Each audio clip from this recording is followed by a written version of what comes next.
Mesdames et messieurs, pendant des décennies, le droit international a été la clé de voûte sur laquelle pouvaient se reposer les États.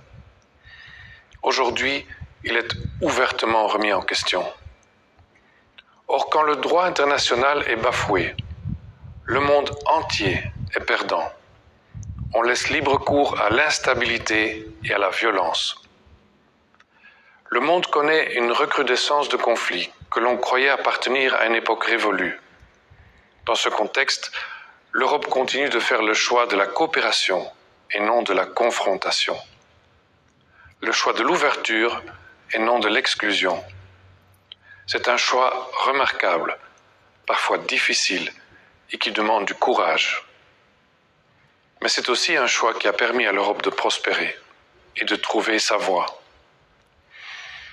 Avec l'Europe, nous sommes mieux préparés pour faire face aux évolutions en cours dans le monde numérique, renforcer nos armées ou encore lutter contre le changement climatique.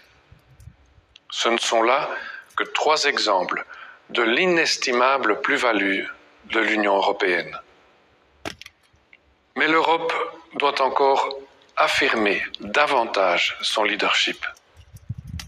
Elle doit s'imposer comme un rempart et une alternative fiable au rapport de force brutal dont nous sommes les témoins aujourd'hui, en restant fidèle à ses valeurs, la démocratie, la justice et le droit.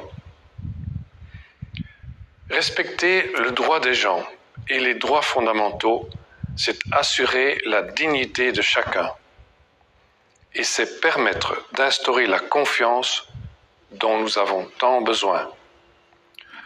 Heureusement, alors que bien des droits sont violés, chaque jour, il reste des personnes qui honorent notre humanité.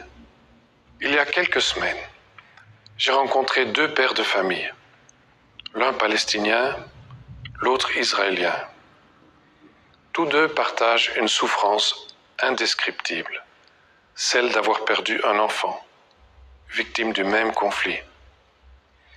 J'ai été bouleversé par leurs témoignages. Ils ont renoncé à tout esprit de vengeance et choisi de porter un message de paix. Une paix qui allégerait leur souffrance. Ces pères nous rappellent que, au-delà de la dimension politique, c'est toujours la dignité humaine qui est en jeu.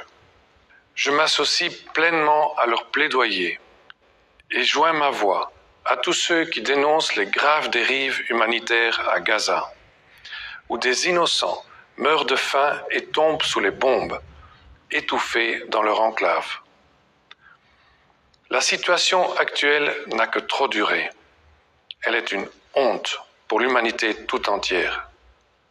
Nous soutenons l'appel du secrétaire général des Nations Unies à mettre fin immédiatement à cette crise insoutenable.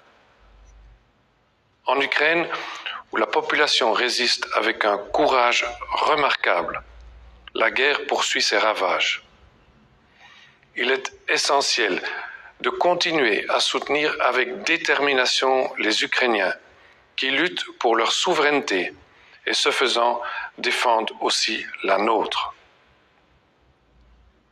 Mesdames et messieurs, face à la violence et l'agitation qui grondent dans le monde, nos préoccupations internes peuvent sembler dérisoires.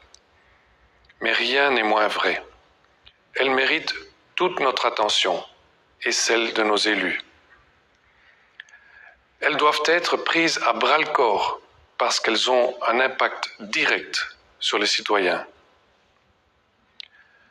À Bruxelles, en particulier, il est urgent qu'un nouveau gouvernement se mette enfin au travail.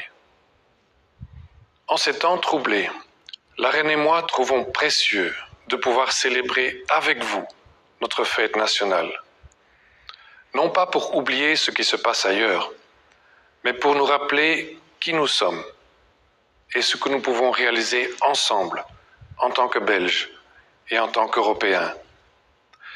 Puisons de cette journée de connexion et de célébration l'énergie nécessaire pour affronter demain avec confiance et enthousiasme.